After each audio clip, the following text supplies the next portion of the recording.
Hello and a very welcome back to everyone.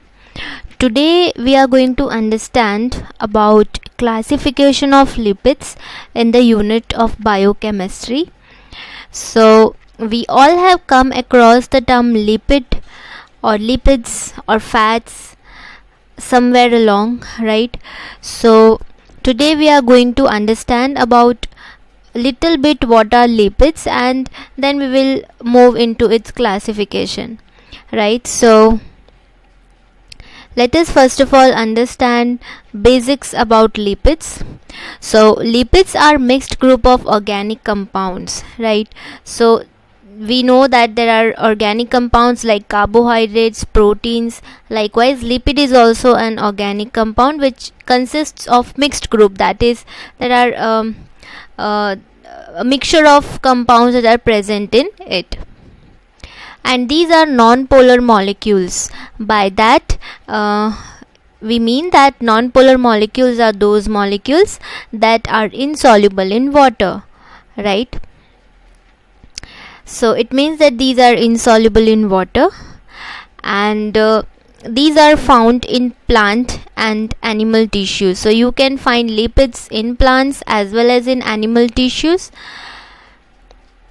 That is, the source of lipids are usually plants or animal tissues, and but all do not have related structures like carbohydrates. So the structures are not that related like carbohydrates, and therefore these are difficult to characterize since they do not have related structure like carbohydrates, and so it becomes difficult to characterize them clearly. These are insoluble in water, but these are soluble in non-polar organic solvents, right? So a non-polar molecule will always be soluble in non-polar organic solvents. So water is actually a polar molecule, and therefore non-polar will not combine with polar, and therefore it is insoluble in water. So since lipids are non-polar, this will be soluble in non-polar organic solvents. These organic solvents like ether, chloroform, carbon tetrachloride. So lipids become soluble in all of these non-polar organic solvents, and these are therefore vital component of all living matter. Though we say that we should not take much fat and we should not take much lipids, but then these are important to take in diet because many of the body processes are dependent on these, and therefore this is a vital component of all living matter. But yes, of course, the excess of fat or lipids should be avoided. Now the term fats that we often use, right, this is actually a group of lipids itself, right? So whenever you say fat, it means that this is a kind of lipid, right? And these are a group of lipids that are important source of energy for us, and also they actually reserve supply. This is a reserve supply stored in our body, right? So what happens then, when we take fats, these lipids, they actually get stored in our body. These are the reserved food that is stored in our body, which can then later on be used as important source of energy, right? So whatever food we take, may it be carbohydrate, may it be proteins, or may it be fats, all of these are energy source. But up till and when the body is getting carbohydrate and protein, the body will keep on using carbohydrates and protein. But if you take more fats, then these fats, they get stored in the body, right? Why does it gets stored in the body is because this is an extra calorie, and therefore these can then be later on when the conditions are not favorable. So when the body is not receiving enough carbohydrates or proteins, at that time this fat that is stored in your body will be utilized for the production of energy, and we all require energy for various processes, right? So I hope that now we all know that what is lipids and what is fats, and these lipids are also commercially important. In preparation of soap, whatever soap we use has lipids, whatever detergents we use has lipids, and this lipids is a main component of paint industries too. And we know that there are paints that are insoluble in water, there are paints that are not affected by water, so that gives your house a good color. And this property is because of lipids, because lipids are insoluble in water, right? So like this, the basics of lipids is I have kept it this short. Now we can move towards the understanding of classification of lipids. Since now we know what are lipids, so mainly the lipids are classified into saponifiable lipids and non-saponifiable lipids, right? So let us first of all understand that what is saponifiable lipids. These are the ones that can be hydrolyzed, right? So saponify is a term that actually means, the literal meaning of saponify is turning fat or oil into soap by reaction with an alkali, right? So I'll make you understand this later. First we proceed in these lines, that saponifiable are the ones that can be hydrolyzed. Hydrolyzed means that this can be broken down under alkaline condition, right? So if there is a lipid, then it can be broken down, hydrolyzed under alkaline conditions, which means that by making alkaline condition basic condition,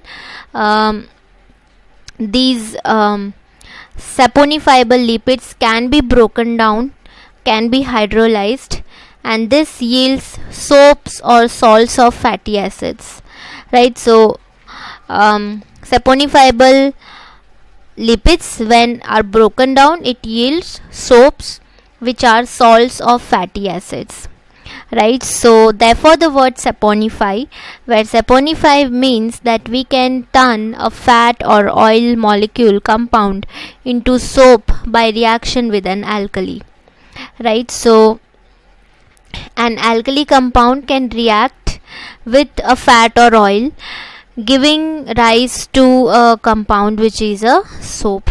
Soap is salts of fatty acid, right? So in short, saponifiable are the ones that can be hydrolyzed, that can be broken down, but not by water, but under alkaline conditions. Now what these saponifiable lipids include? These includes fatty acids and ester derivatives. We are going to understand these also. And so now we move towards the understanding of non-saponifiable lipids. So these are the ones that cannot be decomposed by simple alkaline hydrolysis. So non-saponifiable is opposite of saponifiable, which means that we cannot hydrolyze, we cannot break down these compounds, these lipids, by alkaline hydrolysis. So it is difficult to break down these lipids. These are water insoluble molecules, and these do not contain fatty acids. So fatty acids are not included in these groups. All of the fatty acids and ester derivatives are included in saponifiable lipids, right? So that is it about classification. So first of all we will look into saponifiable lipids. Now there are three saponifiable lipids groups that have been identified. These are fatty acids, esters of fatty acids, and sphingolipids, right? So the saponifiable lipids can be classified into fatty acids, esters of fatty acids, and sphingolipids, right? And esters of fatty acids can be further classified into triacyl glycerols, waxes, and phosphoglycerides, right?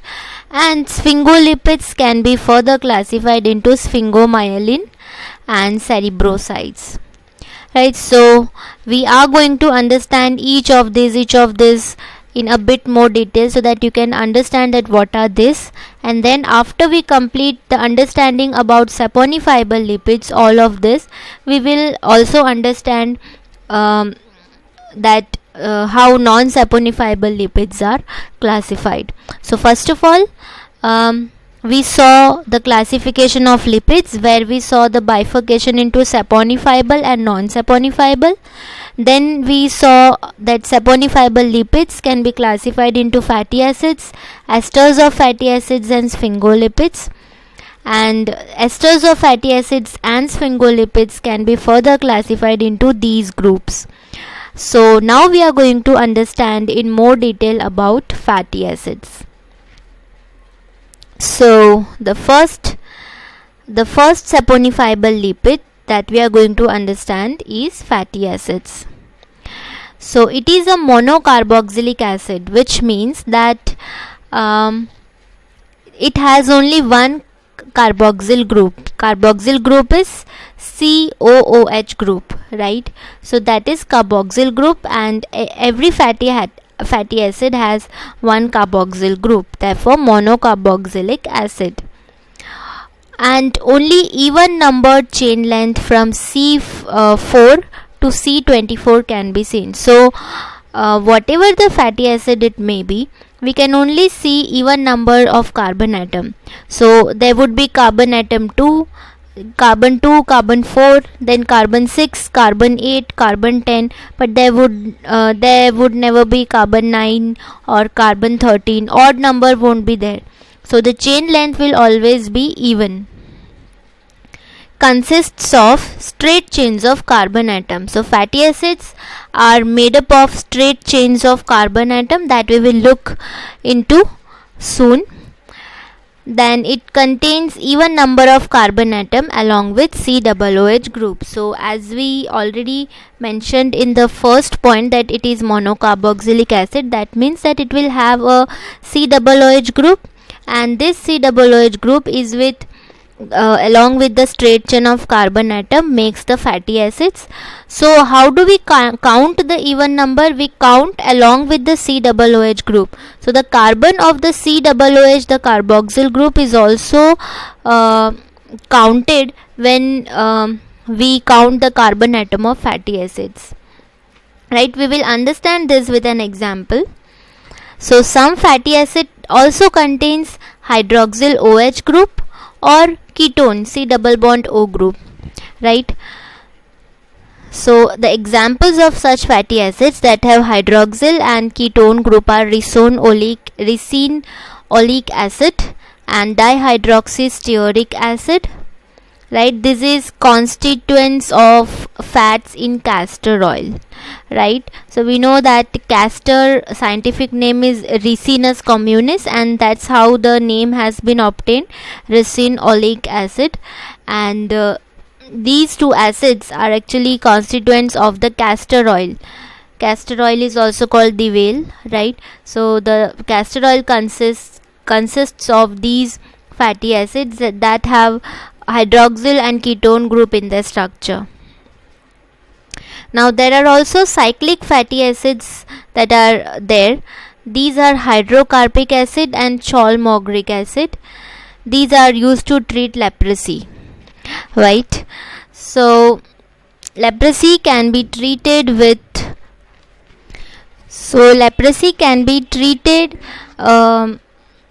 by using hydrocarpic and cholmogric acid.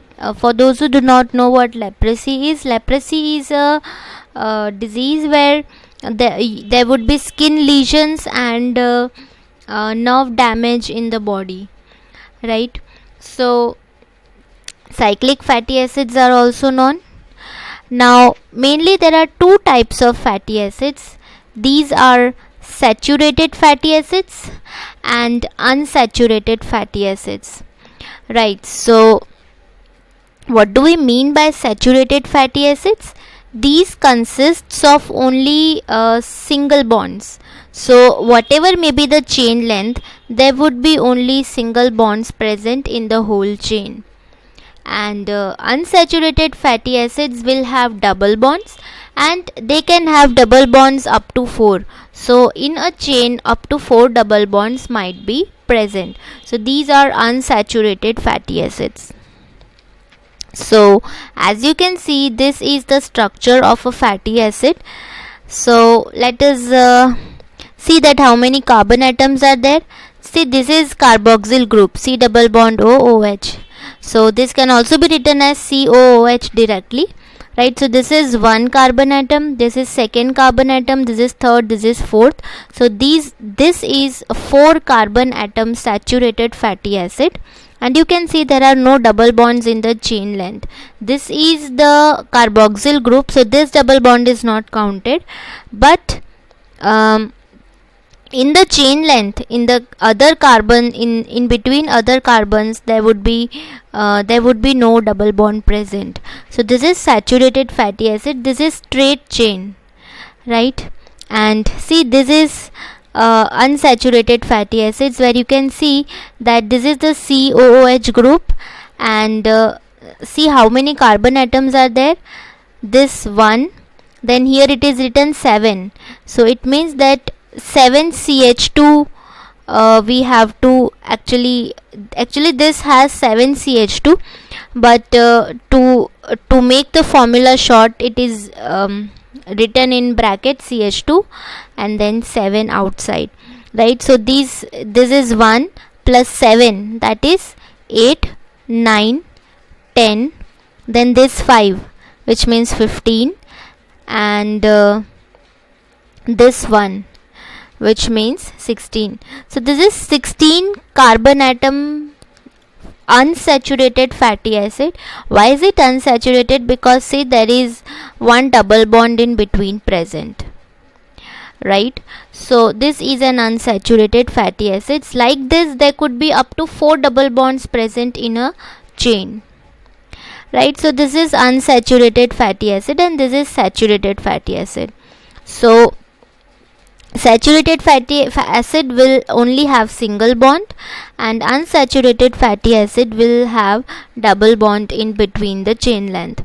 And also, if you see, this is even number of carbon atom in both, as we just read the point here, right? So even numbered chain length present. So this is 4 and this is 16, both are even, and it contains even number of carbon atom along with COOH group. So if I don't count the COOH group, then this will become odd number. So along with the carboxyl group, the number of carbon atom is counted, and that makes the total number to be even, right? So I hope that this difference between saturated and unsaturated is clear with you. Now we move towards understanding the nomenclature of fatty acids, right? So usually in IUPAC nomenclature, suffix oic acid is given to fatty acids. So IUPAC, for those who do not know, it is International Union of Pure and Applied Chemistry. This union decides the nomenclature of various chemicals, right? So fatty acid is a chemical, and its nomenclature is decided by IUPAC. IUPAC gives suffix oic acid to the fatty acids. When we are going for IUPAC nomenclature, suffix oic acid is added to every fatty acid. And in common name, you will see that IC suffix is added, right? And the shortest way of naming a fatty acid is by the number of carbon atom and double bond present. So the very shortest way by which a fatty acid is named is by counting the number of carbon atom. What is the number of carbon atom, and what are the number of double bonds present? On that basis, fatty acids are named. So the saturated fatty acids would be named on the basis of number of carbon atom, because there are no double bond present in the saturated fatty acid. whereas the unsaturated fatty acid will be named both by the number of carbon atom and the double bond, because the unsaturated ones have double bond. It could range from 1 to 4, right? It could have multiple range of double bond, and that's why unsaturated ones are named on the basis of carbon atom and double bond. Now, so the same point that I told, that for saturated number of carbon atoms is counted, and for unsaturated number of carbon atom and double bond both are counted. So this is IUPAC nomenclature of certain saturated fatty acids, right? So this is a list of saturated fatty acids. Don't get scared of this, because this is very easy actually. See the very first formula, right? What is it written? CH3, CH2 twice, COOH, right? This has 4 carbon atoms, 1, 2, that is 1 plus 2, 3, and this one 4. So there are 4 carbon atoms.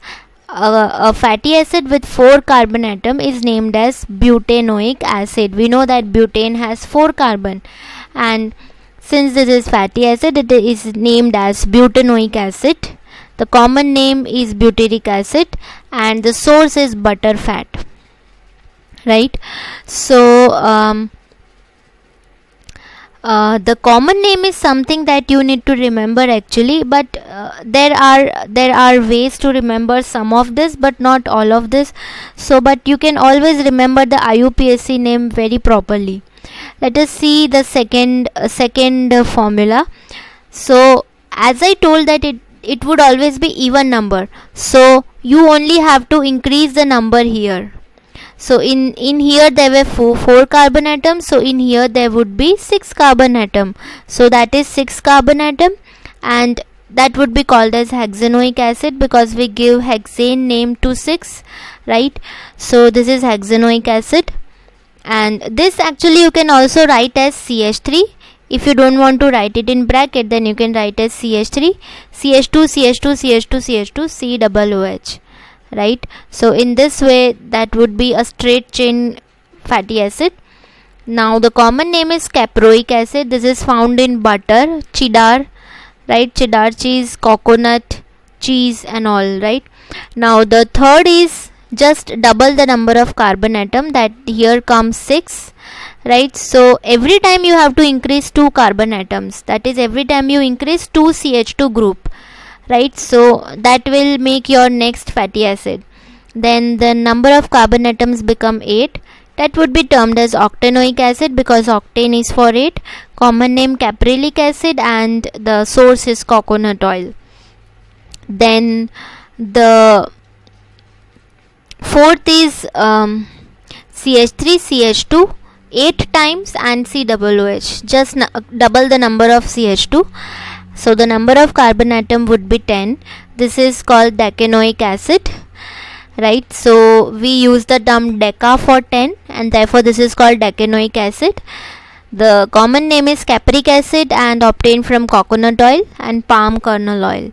Then the next fifth one is CH3, CH2 10 times, and COOH. Again double the number of CH2, so you will get number of carbon atom 12. So that would be dodecanoic acid. So dodeca is for 12, right? So deca plus 2, that is dodeca. So dodecanoic acid is the IUPAC name, and lauric acid is the common name obtained from coconut oil.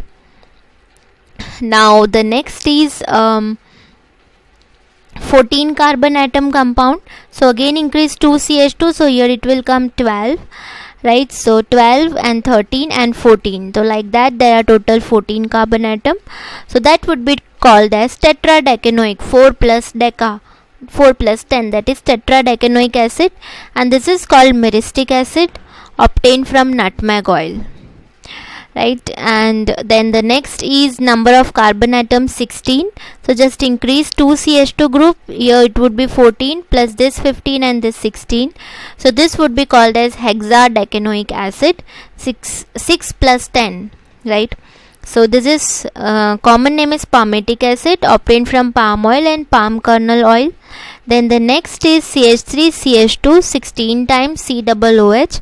So the number of carbon atom again increased by 2, so total 18. So that would be called octadecanoic, 18 plus 10. That's why named as octa plus decanoic. And the common name is stearic acid, obtained from fats and oil.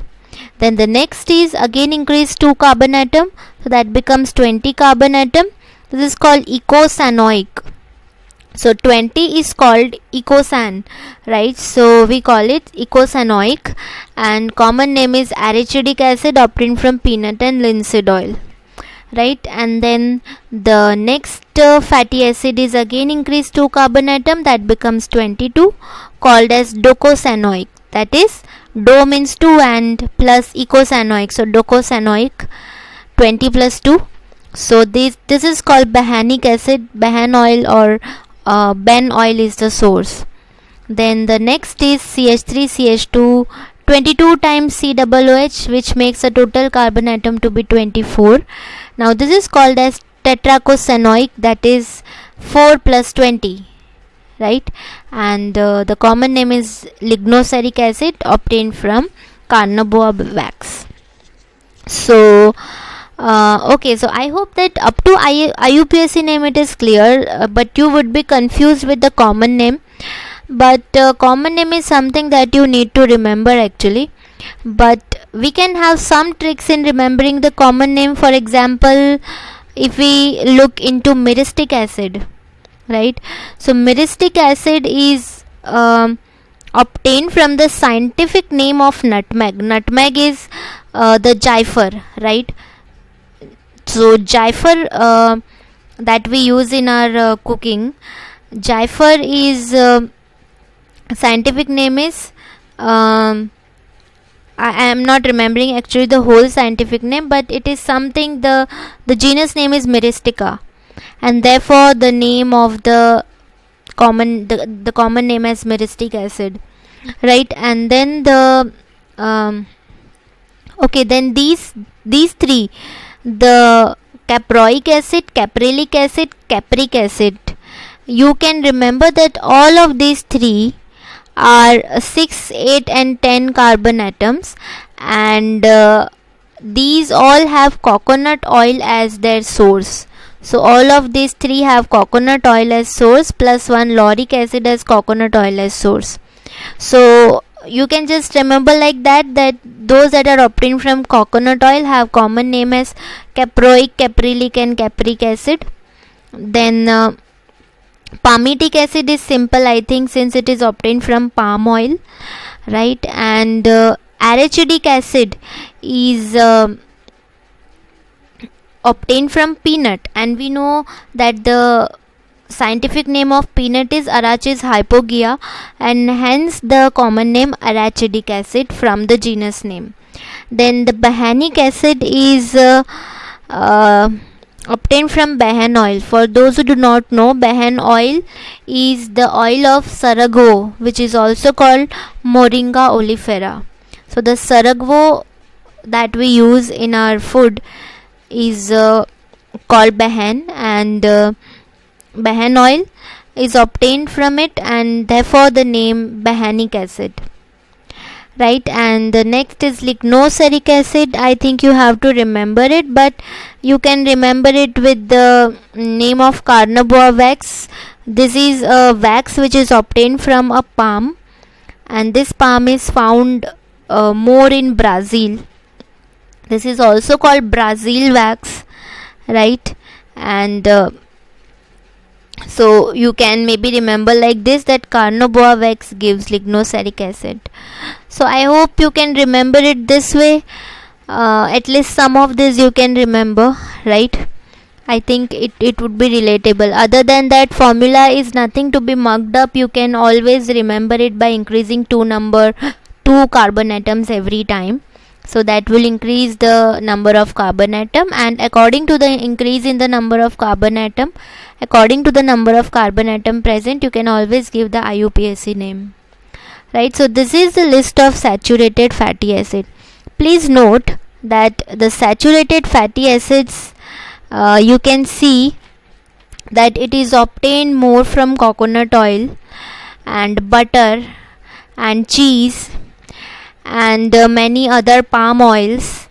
Also many saturated acids have been obtained from non-veg food also, and but it has not been mentioned here because since we are dealing with plant studies, so mostly oils have been mentioned here. But need to remember that saturated fatty acids are also obtained from non-vegetarian food, right? And there is a debate about saturated and non-saturated fatty acids, which we will take a look into it after some time. So I hope that this list is clear with you. At least remember some of this. Now we move towards the nomenclature of unsaturated fatty acid, list of unsaturated fatty acids. So unsaturated fatty acids starts with carbon atom 16, right? So what you have to do, that write carboxyl group first, then see how the IUPAC name is given, 9-hexadecanoic acid. So here 9 means that the double bond is at ninth number of carbon atom, right? And hexadecanoic means that there are 16 carbon atoms total. So what you have to do, you have to show double bond at ninth carbon atom. So for that, write a carboxylic group. Then what you do, write 7 CH2 groups. So for that you can write it in bracket, so which means that this is 1 plus 7, 8. Now ninth you can show double bond here, since carbon has to have 4 valency, right? So that gets completed with 1 hydrogen, 1 CH2, 1 CH, and 1 double bond, right? So 2 here, 3 and 4. So like that 4 valency gets completed, and so you can write CH. So ninth carbon will have double bond. So now you can write CH double bond CH. So this is ninth, this is 10th carbon, and now you can write the remaining carbon as CH2 5, that is 5 carbons, and then the last one is always the methyl group CH3. Right, so that way you can also, you don't have to actually memorize the formula. You can always try making the formula by the name. For example, 16 it is, so hexadecanoic, and 9 which means carbon double bond at ninth carbon atom. So accordingly you can write the formula, right? And this is obtained from palmitoleic acid. The common name is palmitoleic acid. This is obtained from certain sea plants and animal fats. Now the next is increased 2 carbon atom 18, right? The IUPAC name is 9-octadecanoic. So again double bond at ninth carbon, but this is octadecanoic, which means 18 carbon atoms. So first of all you have to show double bond at ninth carbon. So the first part would be same as the 9-hexadecanoic, and then this is 9, this is 10, and then there are 8 more carbon atoms. So 7 in this and 1 in this. So like that 8 carbon atom. So you can write it by yourself actually. So this is common name is oleic acid and obtained from olive oil. Now the next IUPAC formula is of 9,12-octadecanoic acid. Now see, from the name you can remember that there are 2 double bonds, one at ninth carbon and one at 12th carbon, and this is octadecanoic acid, but the total carbon number is 18. So first of all you have to show carbon atom at ninth. So आगे का portion it would be same, right? So this is 9, this is 10, and then you have to show one at 12th. So this is 11, write CH2, then 12th CH double bond CH, so 12th, 13th, and then the rest as CH2 the rest as CH2 4 and the last one as CH3. So you can first write CH3 and then you can write the rest number of carbon atoms at CH2. Right, so that will make octadecanoic. So see, if you count 1 plus 7 8, 9 10 11 12 13, and then plus 4 14 15 16 17 and 1 18, right? So you can again, I will again say that you can always write formula by yourself. There's nothing that you have to mark up. This is common name is linoleic acid. Vegetable oils, nuts, seeds, meat are source, right? And then the next is 9 12 15 octadecanoic. Again this is 18 carbon atom, but see the number of double bond is increasing, 1 at 9, 1 at 12 and 1 at 15. So from the upper part, from the octadecanoic, everything will repeat up to second double bond, right? And then this is 14, this is 15. So 15, at 15th carbon atom you can write double bond. This is 16th, 17th, 18th. So 18 carbon atom like this with 3 double bond. Now the next last one is 5 8 11 14 octadeca tetranoic acid. So octadeca means octadeca tetranoic acid, that means it has 4 double bonds, right? So if you look into its structure, one is at 5th carbon. So what you have to do, one carbon of carboxylic acid, 3 of this, so that would be total 4, and then the 5th carbon will have double bond. 6th, there would be a double bond between 5th and 6th, so 5th and 6th. Then again 7th you write CH2, in 8th again you show double bond, so 9th will be also with double bond, and then 10th you show CH2, and then 11th would be double bond with 12th, and then 13 again you show CH2, and then 14th and 15th would be with double bond. And since this is so 15 plus 4, it would be 19, right? And plus 1 methyl group, that is 20. So total 20 carbon atom like this. So like this, 4 double bonds can also be present in unsaturated fatty acids. So the common name of octadecanoic acid 9 12 15 is linoleic acid. This is obtained from flaxseed, canola, rapeseed oil, soybean oil, pumpkin seeds and all, right?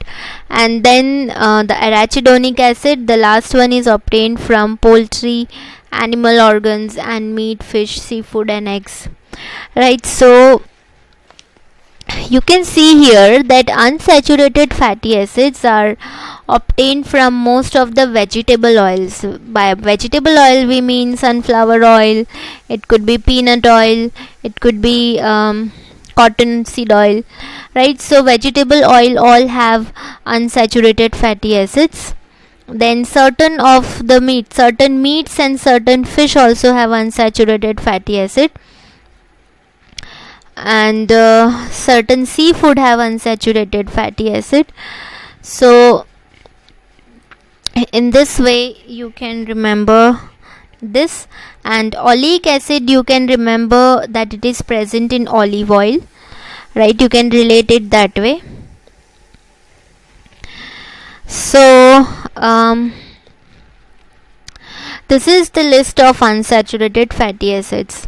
Now please note the difference between saturated and unsaturated, that saturated, most of the sources is coconut oil, non-veg food and all, whereas the unsaturated fatty acids have most of the vegetable oil as sources, and many sea plants and certain animal fats also have unsaturated fatty acids, especially fish also have unsaturated fatty acids. So there is a big debate about whether we should take saturated fatty acids or we should take unsaturated fatty acids. So let us take a look into the sources of saturated fatty acids. From what kind of food do we get saturated fatty acids? these are most of your meats, the coconut oil, and all your cheese, all the kind of cheese, all your fried foods like wafers and cutlets and all, the bread, your butter, baked items, the cakes, pastries, pizzas, all the many times the white egg that we eat, all of these have saturated fatty acids. Yes, so all of the food that you love is already in this list, right? Maybe one or another food would be your favorite among this, and this is in the list of saturated fatty acid. So saturated fatty acids are preferred as the ones that should not be eaten. The reason being that saturated fatty acids have straight chain, right? Since they have straight chain, they can pack into your body very nicely. Remember that straight sticks can bind with themselves very nicely, right? Whereas unsaturated fatty acids, they have double bond. That double bond brings a kink in their structure, a bend in their structure, and this bend does not allow them to pack properly in your body, and therefore they cannot pack in your body. That means that they can be broken down, right? Whereas these gets deposited and get stored in your body, and it is very difficult to break down them since they do not have double bond, right? These molecules actually do not have an extra space for hydrogen, whereas unsaturated, as they have double bond, they have extra space for hydrogen, right? And therefore they can be broken down. So we need to note that coconut oil, most of the South Indians, they eat coconut oil in their food, and coconut oil is one that has highest saturated fatty acid in vegetarian food, right? So coconut oil should actually not be taken as a source of oil.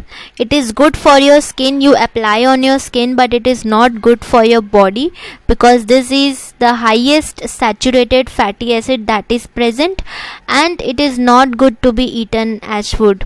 But I know that South Indians prefer taking coconut oil as their basic oil in all kind of food that they make. So this is a big debate. And now unsaturated fatty acids, see all of the vegetable oil, the olive oils, the sunflower oil, the sesame oil, the til, right? All your nuts, all your almonds and walnuts, right?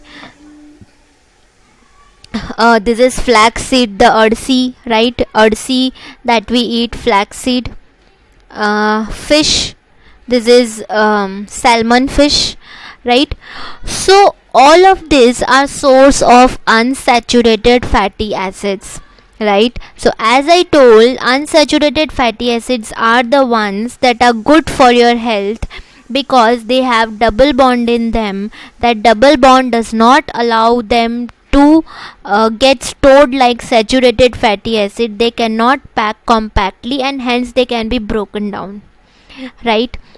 Whereas these, the saturated ones, they are straight chain, no double bond, no space for anything, gets packed into your body, and therefore not good for your health, right? So therefore all this makes your body fat. Actually, the more you eat, the more it gets deposited in your body, which is not good for health. Well, there is a big debate also that many people say that all the non-veg food have saturated fatty acids, so non-veg food should not be eaten. This is a debate, but there are many articles which suggest that even there are many non-veg food that have unsaturated fatty acids, right? For example, if you eat fish, there are certain meats also, like meat of pork, that gives unsaturated fatty acids.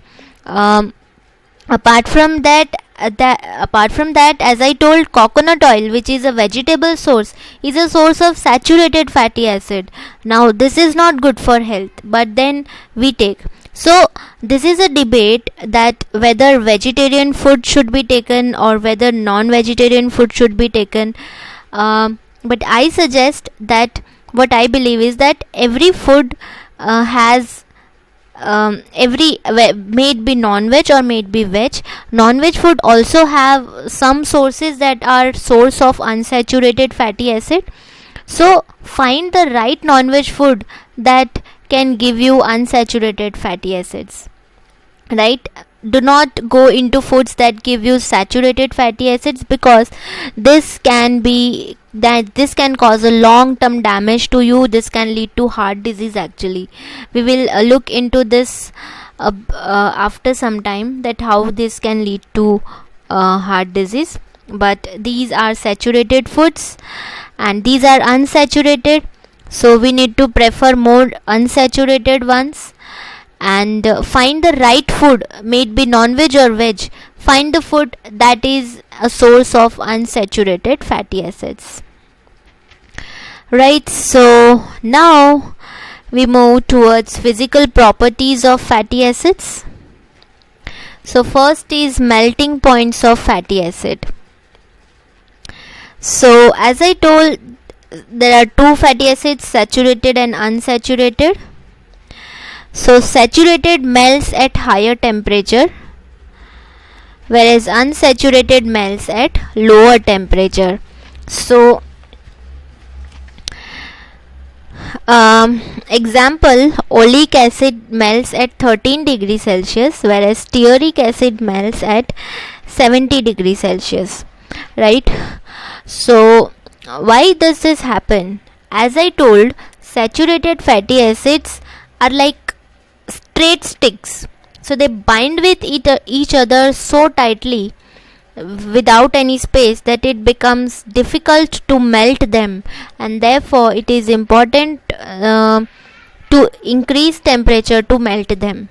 So stearic acid, which is a saturated fatty acid, needs 70 degrees Celsius temperature to get melt, and whereas unsaturated, since these cannot bind properly, can be easily melted.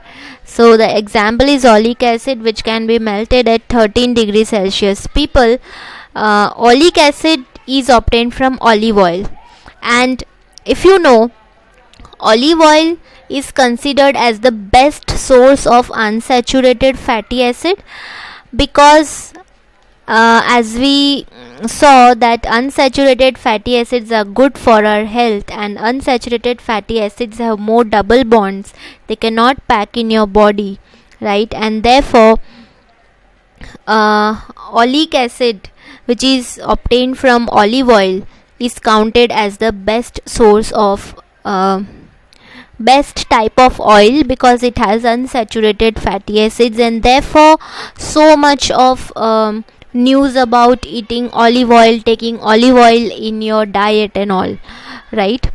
So this is the reason. Also you need to note that